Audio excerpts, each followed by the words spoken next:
අපිව ජීවත් කරවන දෙවියන් වහන්සේගේ වචනයට ස්තුතියි.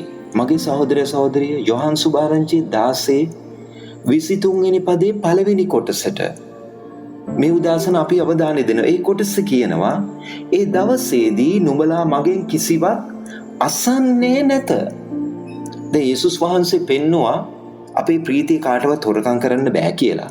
දැන් මේ ප්‍රීතිය අපිට ලැබෙන්නේ ශුද්ධාත්මයන් වහන්සේ කන්නකොටගෙන යේසුස් වහන්සේගේ උත්ථානය කරනකොටගෙන. දැන් ගෝලය තුල එදා යේසුස් වහන්සේ ප්‍රීතිය ඒගොල්ලන්ගේ හදවත්වල වගුරුවලා තිබුණා. ශුද්ධාත්මයන් වහන්සේ කරනකොටගෙන ඒගොල්ලන්ට යේසුස් ක්‍රිස්තුස් වහන්සේගේ මරණය ගැනයි යේසුස් වහන්සේගේ උත්ථානය ගැනයි තවත් ප්‍රශ්න නැහැ. තවත් සැකයක් නැහැ. මොකද යේසුස් ක්‍රිස්තුස් වහන්සේ මැරෙනවත් ඒගොල්ලන් ඇස් වලින් දැක්කා. යේසුස් ක්‍රිස්තුස් වහන්සේව තැන්පත් කරනවත් දැක්කා. යේසුස් වහන්සේම නැවත නැගිටලා මරණය පරාජය කළ නැවත නැගිටලා උත්ථාන වූ යේසුස් වහන්සේ ඒගොල්ලන් එක්ක දින 40ක් මේ පොළවේ හිටියා. තව දුරටත් ඒගොල්ලන්ට යේසුස් වහන්සේගේ මරණය ගැනයි උත්ථානය ගැනයි ප්‍රශ්න නැහැ.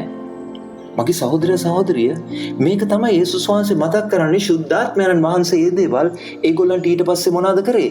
සිහි කරවලා දුන්නා. ඒ ලියවිලි නැවත මතක් කරලා දුන්නා. යේසුස් ක්‍රිස්තුස් වහන්සේ ගැන ශුද්ධාත්මයන් වහන්සේ නැවත ගෝලයට මතක් කරලා දුන්නා. ඒකෙන් තමයි ඒගොල්ලන් සුභාරංචි පොත් ලිව්වේ, යවුම් පත්‍ර ලිව්වේ මේ යේසුස් ක්‍රිස්තුස් වහන්සේගේ මරණය උත්ථානය කේන්ද්‍ර කරගෙන.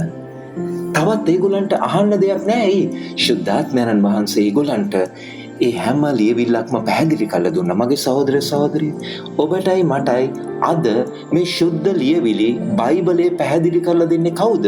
ශුද්ධාත්මයන් වහන්සේ. අපිට සැකයක් නැහැ යේසුස් වහන්සේගේ මරණය ගැන. අපිට සැකයක් නැහැ යේසුස් වහන්සේගේ උත්ථානය ගැන. අපි ඒක විශ්වාස කරන්නේ ඒක දේව වචනේ තියෙන නිසා. මගේ සහෝදර සහෝදරිය ඔබටයි මටයි දේව වචනේ සම්බන්ධව හැම දවසකම තියෙන ප්‍රශ්නද? දේව වචනේ අපිට නොතේරෙන දෙයක් එන්න පුළුවන්. හැබැයි උන්වහන්සේගෙන් උපකාර ඉල්ලන්න, ස්වාමිනී මට මේක පැහැදිලි කරන්න. ශුද්ධාත්මයන් වහන්සේ ඔබයි මායි එක්ක ඉන්න එක පැහැදිලි කරන්න. ඔබටයි මටයි දේව වචනේ උගන්වන ගුරුවරු මේ පොළවේ තියලා තියෙනවා පැහැදිලි කරන්න. තවදුරටත් ඔබටයි මටයි සැකයක්, අවිශ්වාසයක් නැහැ දේව වචනය ගැන. ඒකයි යේසුස් වහන්සේ එදා ගෝලයන්ට කිව්වේ තවදුරටත් ඕගොල්ලෝ මොකුත් අහන්න යන්නේ නැහැ. ඇයි?